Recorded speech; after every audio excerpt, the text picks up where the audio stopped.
Үлгэр домог дундаас хамгийн гайхалтай домог. Түүний кунфугийн чадвар үнэхээр гайхалтай. Хинч түүнийг зогсоож чадахгүй. Хинч. Яна нэр бичлэг хийж байгаа шүү дээ. Тэгэхээр би өнөөдөр энд харагдаж байгаа жирийн нэгэн бүдүүн баншин дуртай хулсны баавга яаж агуу луугийн дайчин болсон тухай та бүхэнд ярьж өгөх болно. Тэгэхээр бичлэгээ дуустал хамт угаараа.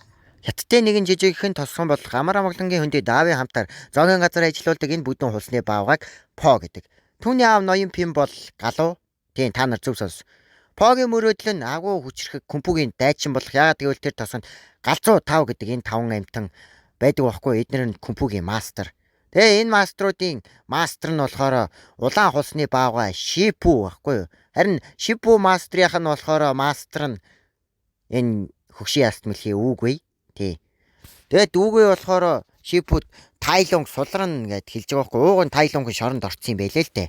Тэгээд үүгүй болохоор луугийн дайчин сонгох хэрэгтэй гэж Шипуд хэлж байгаа юм. Тэгээд Шипу багш минь хэн луугийн дайчин болох юм бэ? Ямар хүн энэ агуу хүчийг авах юм гэд энэ хооронд нь Шипугийн явуулсан зэн гих галуу нөгөө Тайлонгийг шоронгоос сударч үгүй юу гэд шалах гад ирж байгаа юм л да. Тий. Тайлонгийн.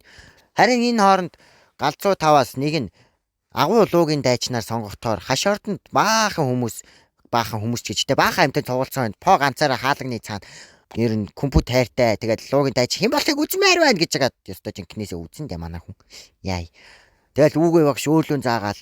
Яна уучлаар би зүгээр луугийн дайч хэн болохыг харах гэсэн ингээд тэгсэж. Луугийн дайчныг хүлээн авна уу гэж бүх амьтан гагцсан юм чи ялангуяа Шипу.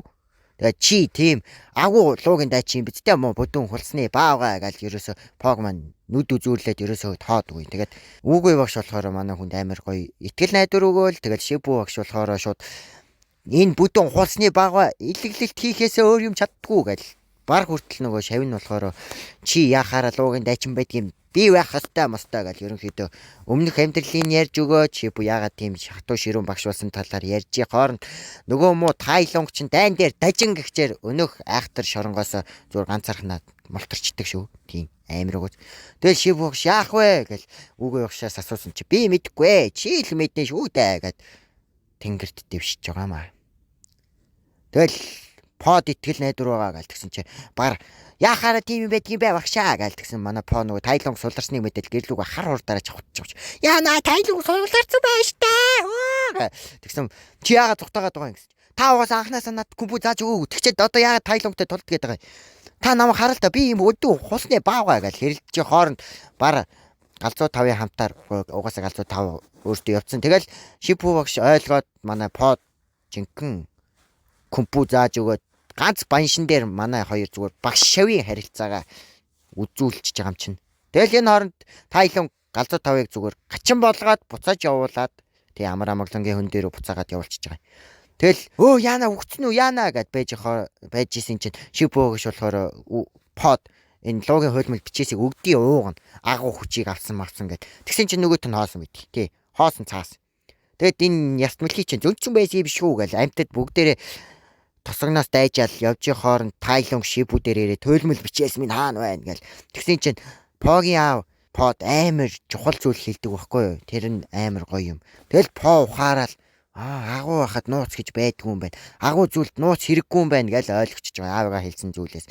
Тэгэл Шипу багшийг аврах гээд ирдэг байхгүй юу? Тэгэл миний хуйлмал бичээс хаана гэд хоосон. Юу вэ гэл тэгсэж.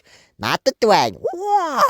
Гэл манай хоёр жинхэнэ гал гарсан тулаан хийгээл Шипу багшийн заасан кунфугийн техникээр Тайлонгтой үзээл зүгээр ёстой нэрээ. Үзэж байгаа Тайлонг нөгөө хуйлмал бичээсийг авч хоосон байна. Энд чинь юу юм? Битгий тэнийг тийм юм гэж юу байсан гэсэн. Тэгэл манай хүн жинхэнэ Тайлонг зүдүүлж өгөөл. Наа чи үүшүүгийн хурууны техникгүй яаж вэ гэдгсэн. Харж бай. Эскадүүш гэл Тайлонгийг нөгөө ертөнц рүү нийлгээл амар амгалангийн хөндий амар сайхандаа жаргаж байгаа юм да. Ингэж л тэр амар амгалангийн хөндийг аварсан юм. Тэгэхээр бичлэгээ дуустал хамт байсан та бүхэнд баярлалаа. Бичлэг таалагдсан бол лайк болон subscribe дараад дараагийн бичлэгээр уулзцгаая. Тэгээд дараагийн дугаараар уулзлаа. Түр баяртай.